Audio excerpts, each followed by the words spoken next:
Thank you. Well, good morning, everybody. Okay, come on. It's like 2 a.m. for me. Good morning, everybody. All right, that feels a little better. Thank you very much.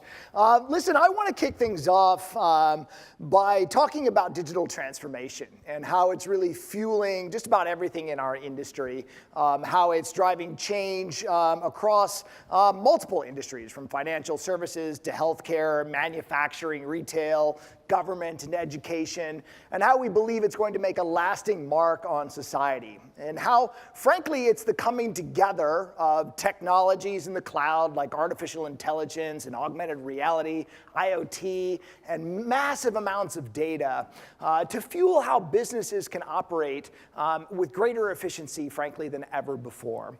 So I'll jump into the content by starting off with Microsoft's mission. Our mission at Microsoft is to empower every person and every organization on the planet to achieve more. These are words that we take quite seriously, and if you actually slow down and unpack them, they're quite bold. In fact, for us to stand for everyone else's empowerment is a very important aspect of our culture. For us, we're proud of our technologies. We're proud when we do well in the market. But frankly, what matters most to us is when we help our customers achieve their goals.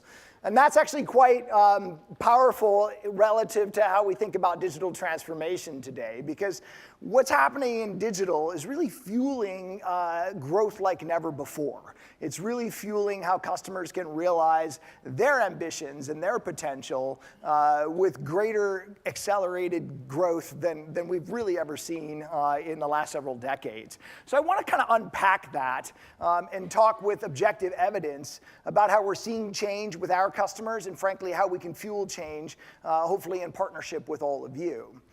So if we think about what digital transformation really means, I've already said it about 10 times this morning, I think it's important to set a definition that we can all work with.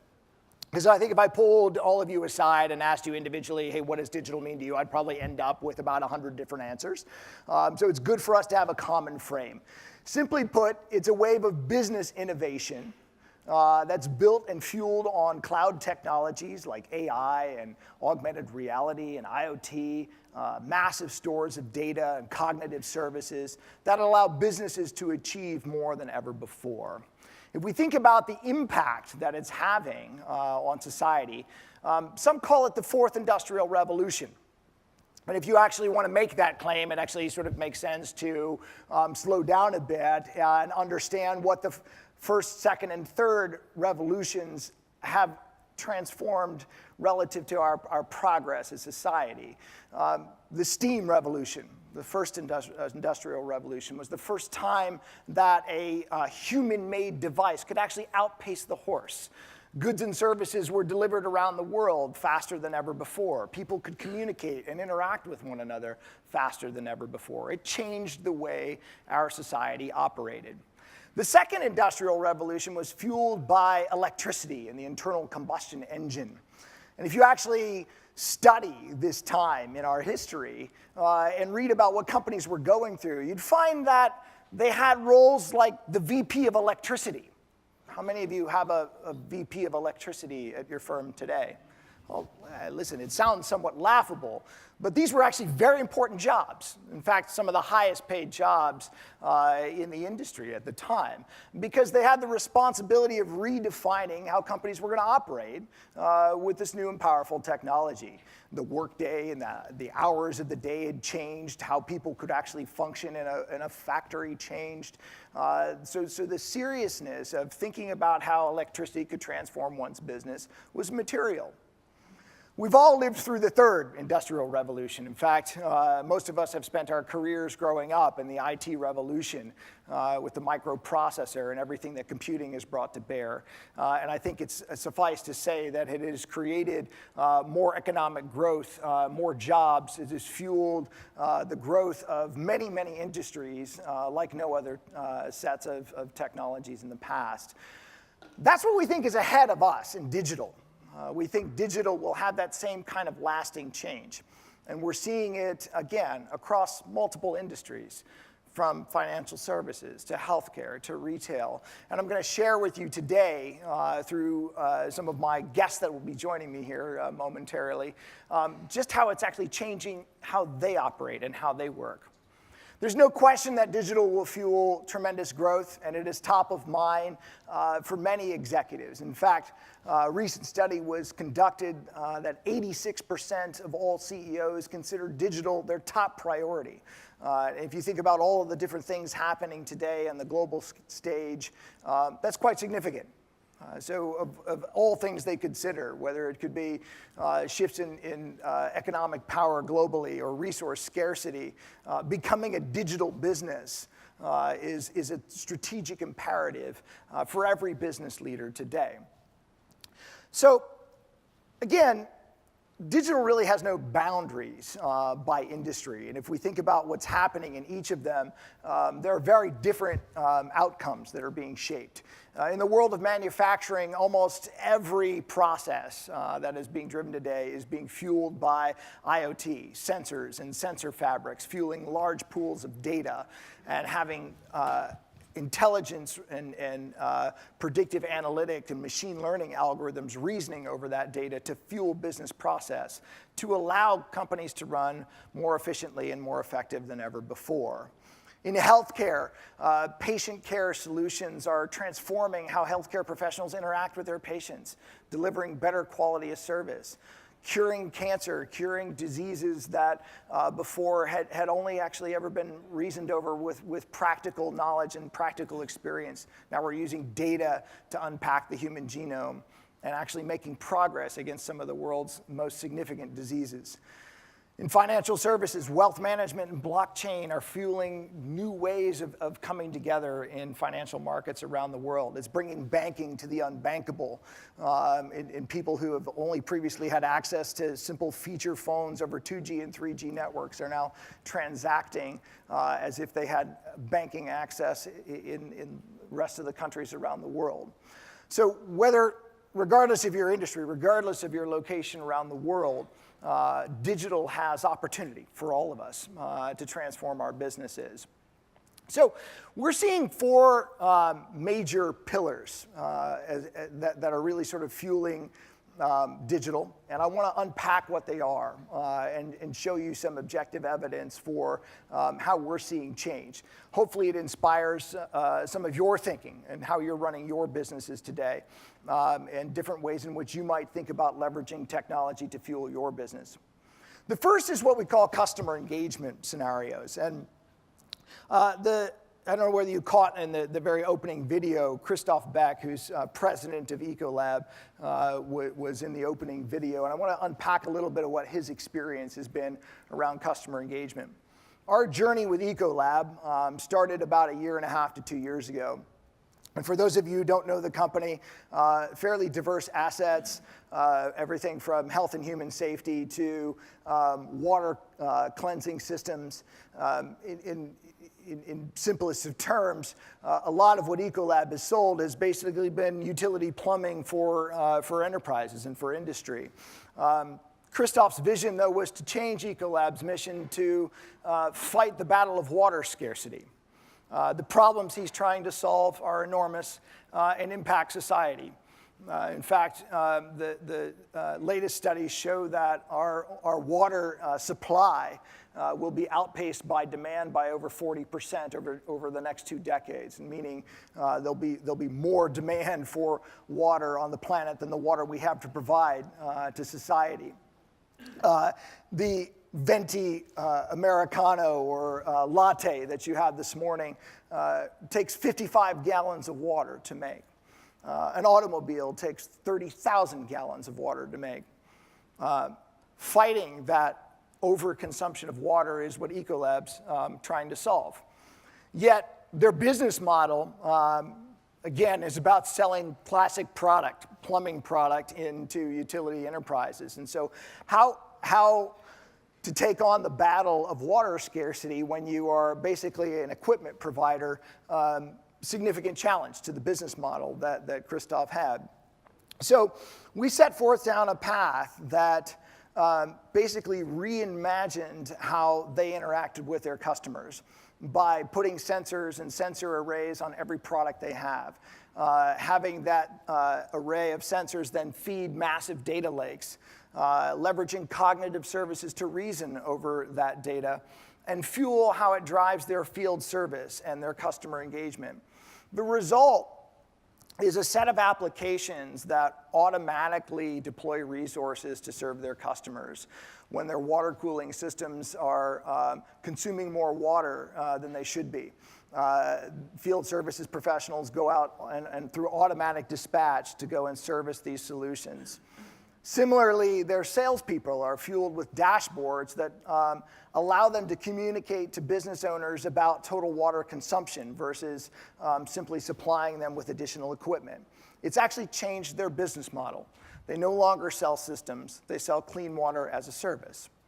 So the technology underneath the solution is quite powerful, but frankly, what's really impactful is the business outcome and the business impact that they're able to have by leveraging the same.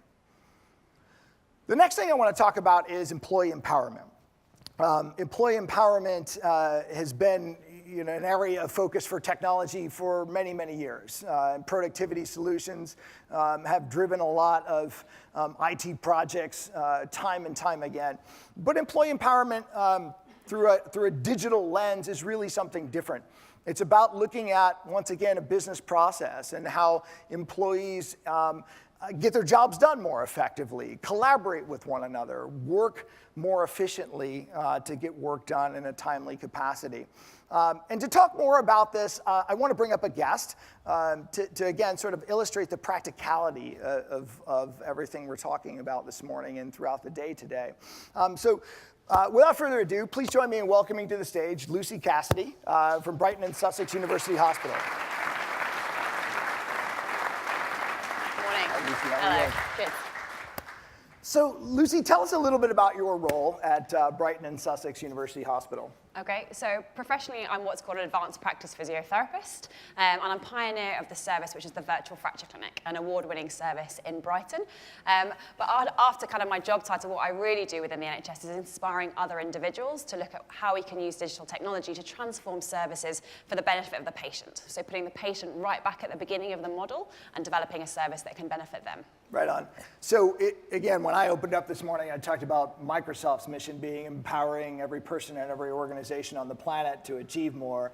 In your line of work, frankly, there is no more noble profession than wanting to deliver wellness to people around the world. And so I think the genuine pursuit of healthcare and patient care is frankly one of the noblest professions on the planet. Yet processes and systems and overhead can get in the way of you actually achieving that goal. I wonder if you might sort of set that up a little bit more. Tell us about sort of the challenges you have in actually delivering care to patients. So before we set up the Virtual Fracture Clinic, we looked at how the patient went through the process of attending A&E. So say, for example, you were playing football at the Emirates Stadium and you broke a bone in your foot. Right on. You'd have to go to hospital to have that diagnosed, and then a couple of days later or a week later, depending on where you live, you'd have to come back to a fracture clinic. So you've got a broken foot, you have to come back to hospital. And we thought that doesn't really put the patient at the center of this model. They have to come and see you. How can we change this by using online solutions to bring the care back to them in their home? So we set up what was called the Virtual Fracture Clinic. So now we give you a call at home, and you receive that same level of information, but in the comfort of your own home. Awesome. So prior to having this virtual fracture clinic, what was the experience like?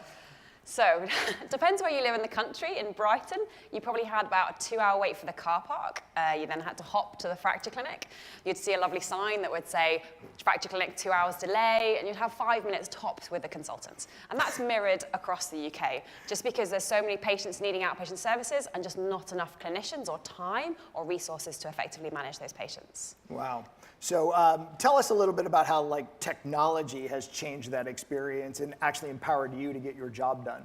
So technology has really been at the keystone of this because enabling patients to empower themselves to manage their injury at home, you need to give them those resources.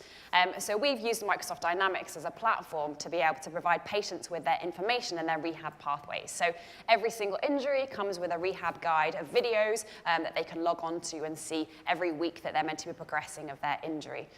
So we use it both from the patient point of view and from a staff point of view and team point of view. It's really great because the process starts from the beginning with the referral.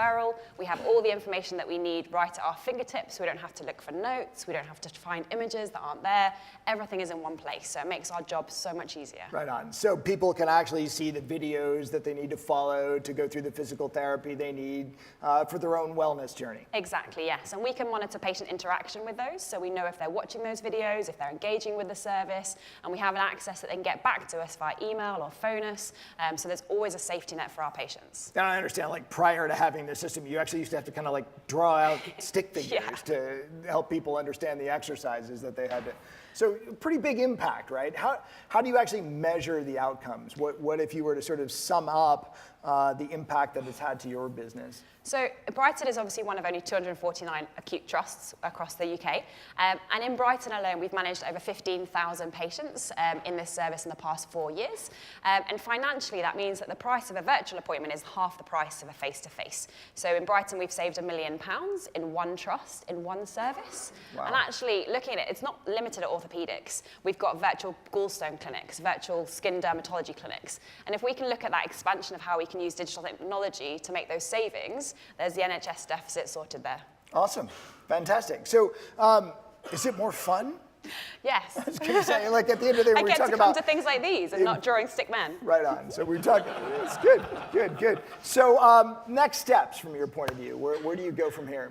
So within Brighton, we've done it within a small group of patients, and we want to expand it to pediatric patients next, and also to patients who have wrist and hand injuries. And then within the hospital, we want to support other teams, like the lithotripsy team, to develop their pathway. And across the southeast, our hospitals east and west of us have developed virtual fracture clinics using our same model. And I've developed what's called a kind of plug-and-play adoption kit that I give to anybody who wants to set up a virtual clinic, so that they've got our blueprint, so they don't have to do all the hard work again. Awesome. So you've clearly been disrupting how the NHS delivers healthcare. What kind of advice might you have for the audience for how to empower their employees in the journey that you've been on? So I think obviously the audience is looking at the audience. There's not so many clinicians in here, and actually you guys have more chance to actually make change than probably I do. But from a grassroots perspective, what was really key for us is that we put the patient at the center of that model and designed everything based on their needs. We didn't think about a technology solution and then try and make that fit to what we have. We looked at it from the bottom up. And I think having a team of clinicians and patients with you when looking at digital transformation is really, really important. And I personally always surround myself by people who are can-do attitude people and avoid people in my team who just put hurdles, because you just don't really get anywhere when there's lots of hurdles in your journey. Awesome. Well, thanks so much, No Lucy. worries. I appreciate you sharing your story. Good to me. Thanks. Thanks a lot. Cheers.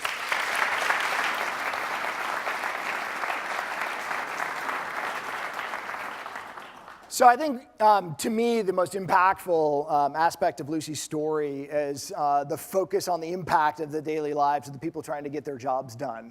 There's a lot of technology that underpins the solution that we built for Brighton and Sussex. Everything from the video distribution systems in Dynamics 365 and the portal that the patients use for wellness care instruction. But at the end of the day, it's actually about impacting the lives of people who provide healthcare and making them more effective at providing that service. The next pillar that we focus on in digital transformation is the optimization of operations. One might argue again that the original charter of IT was to optimize operations, and so why is this really anything new? If you look at what's happening today, though, through the simple ability to reason over larger amounts of data than ever before by leveraging the cloud, and being able to use machine learning and cognitive services to provide real artificial intelligence solutions, it allows us to actually impact operational improvement better than ever before. The next story I want to share with you is about Maersk and their container development organization, as well as Maersk overall as a shipping company and partner to Microsoft. We were embarked upon a journey of working with Maersk over the last several years and helping them actually redesign how they build containers more effectively to ship goods around the world. We have a video to sort of tee up a little bit of the body of work that we've done with them, so I'd like to play that video.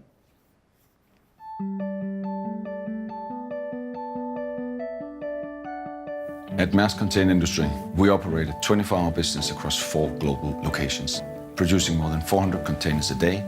The whole process demands real-time communication and coordination across a global value chain. Digital transformation for us means greater transparency, deeper understand our risks and costs, and the ability to take more informed, proactive, and data-driven decisions.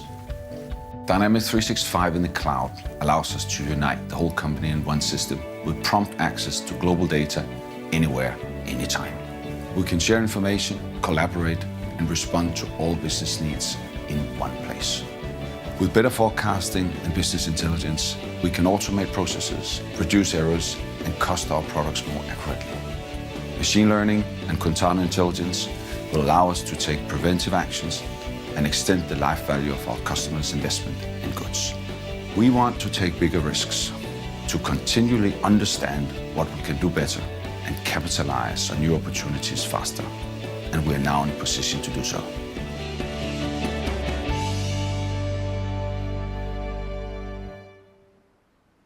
So the impact that we can have with Dynamics 365 as a business applications foundation for customers can impact customers as small as Brighton and Sussex University Hospital, where we're working with just around 100 clinicians, to large organizations like Maersk that ship products around the world, is the largest shipping company on the planet.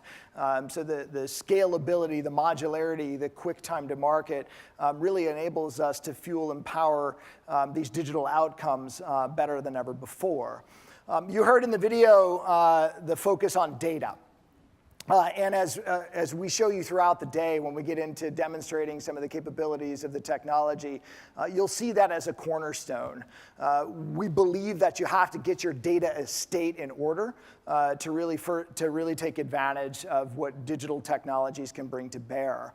There's a lot of focus on AI and algorithms and, frankly, the analytic outcomes, the visualization. But I would argue that a system can only be as intelligent as the data over which it reasons. And if you don't get your data estate in order, all you will do is make mistakes with greater confidence than ever before. So the cornerstone of investing in the data has been a foundation for how we've built a partnership with Maersk, and it's allowed us to optimize their operations and deliver product to market faster than ever before for them. Most of these digital projects are, in fact, journeys. They start in one pillar, whether it's customer engagement or employee empowerment or optimization of operations, and then actually transcend into additional bodies of work. That's emblematic with the partnership that we've had with Maersk. Our first body of work was optimizing actually how they build the containers. From there, we've actually struck a partnership that actually allows us to go to market together.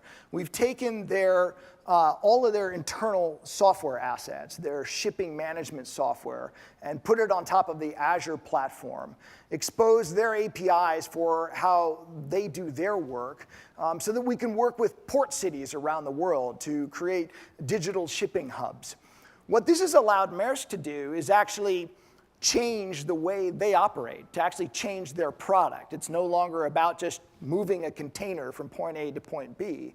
It's about providing a total quality of delivery, supply chain management as a service, by putting their software assets in the cloud and going to market with Microsoft in partnership. It actually allows them to create new business models with different cities around the world, last mile carriers for final logistics and physical ground transport. It changes the way they operate. It changes their profitability model.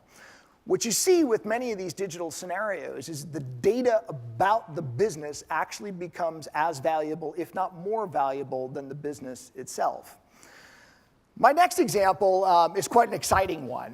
When we talk about product transformation at speed, one might argue that there's really not an industry that operates at higher speed than Formula One. So to talk more about that, I'd like to welcome to the stage Cyril Abitboul, who's the CEO of Renault Sport, the Formula One team.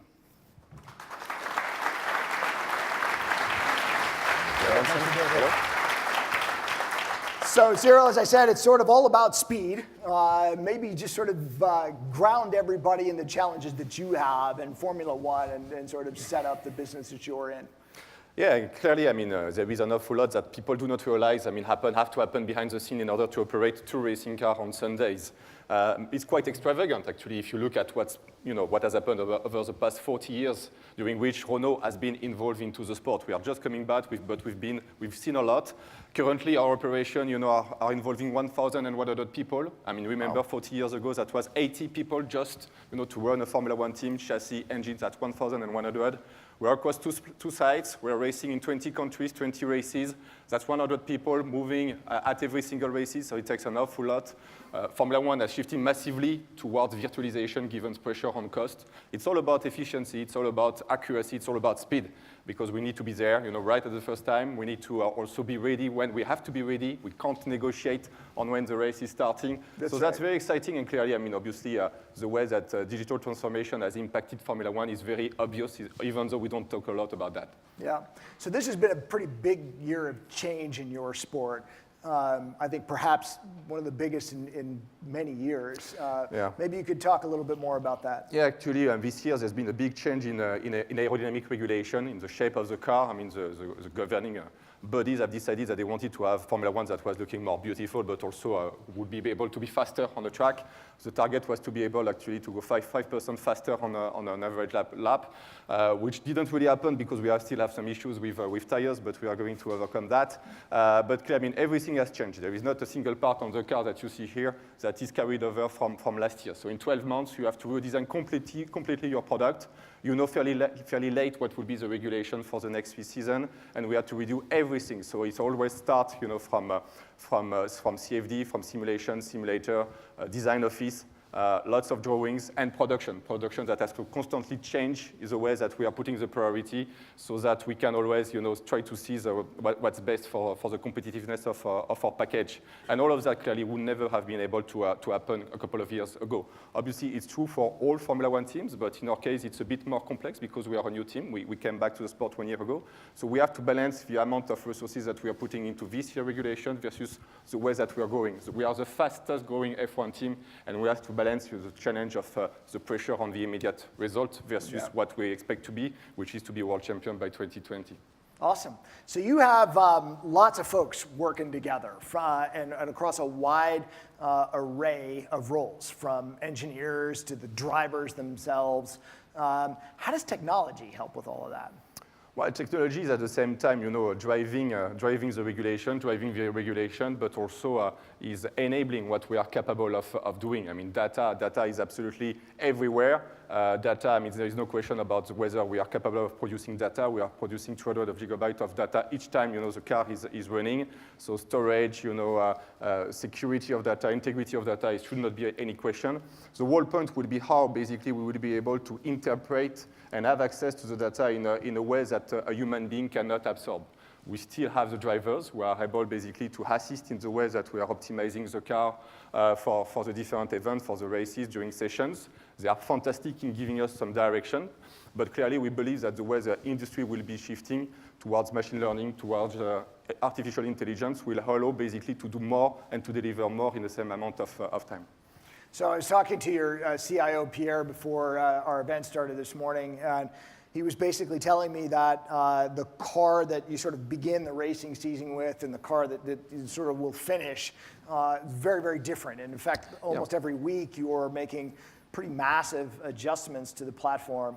Absolutely. In particular, when there is a change of regulations, there will be a gradient of development that's just fantastic. So what you want to start is with a healthy platform and then carry on bring some new development.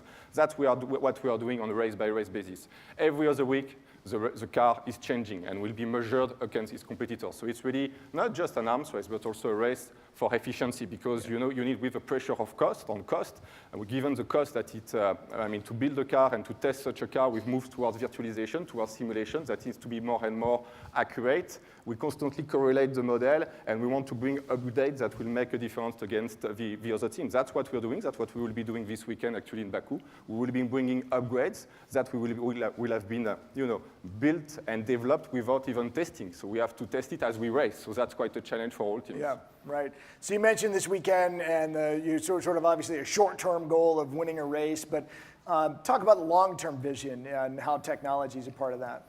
Well, technology in Formula One is at the same time, it's constant evolution, and sometimes it's breakthrough and big innovations. I often mention the example of Renault being world champion in 2005 and 2006, maybe because we were the first team to embrace 3D printing. Today, 3D printing is almost a commodity. You can almost do that home. Every team is doing that, but we were the first one to adopt that. So we have to constantly scout for what will be the next big game changer that will provide a competitive advantage to a given team. We have to run our business very efficiently, as I have said, because of the pressure on cost. So we have to focus on that, and obviously what we are doing with Microsoft is really helping. But we are also thinking about what will be the next big game changer. For instance, I was discussing with our head of aerodynamics, and he's completely dreaming of being able to visualize, to see the flow of the air around the car in order to improve the aerodynamic efficiency of the car. That's something that maybe in the future, with data mining, with virtual reality or augmented reality, is something that will be almost available, and will almost always be capable of changing your car, not in real time, almost, but between two sessions based on what you will have seen on the floor of air. That's the sort of things that we have in mind, that we are very excited to work on. That might be the next revolution in Formula One. Awesome. Cyril, best of luck on the race this weekend, and thanks for being here. Thank you, Judson. Thank you.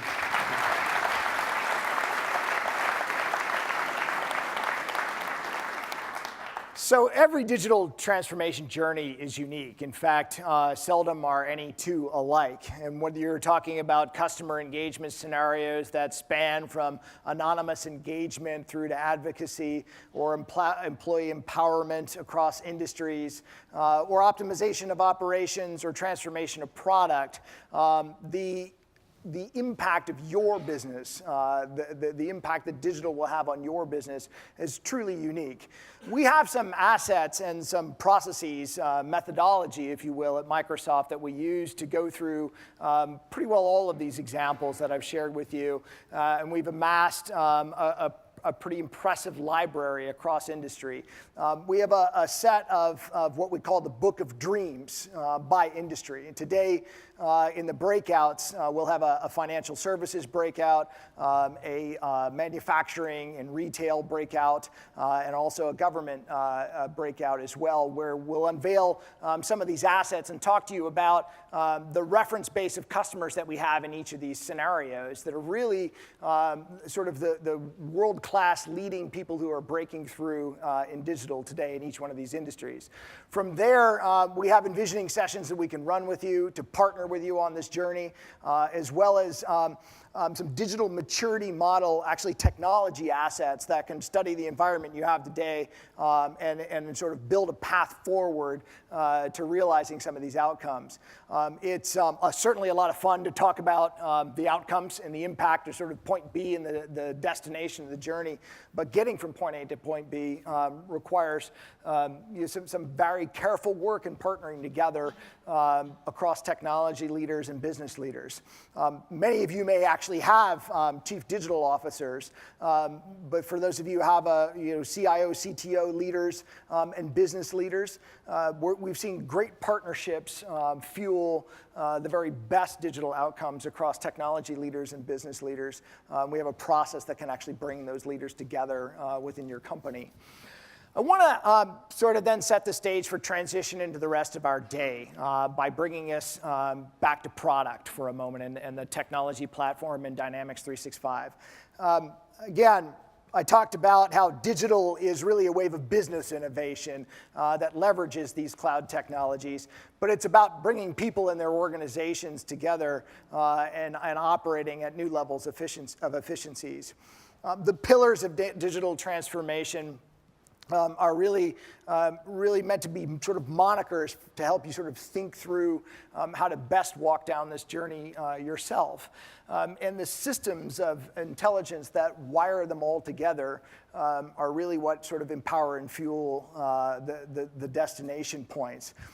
So as we go into our next session, James Phillips is going to talk a lot about how we're bringing together the business application portfolio, marrying it together with our data assets, whether they be relational on-premises assets or unstructured data in the cloud, leveraging connectivity to IoT, leveraging Office 365 and the data graph inherent in the same, as well as the assets that we've recently acquired with LinkedIn to drive better business process reimagination than ever before.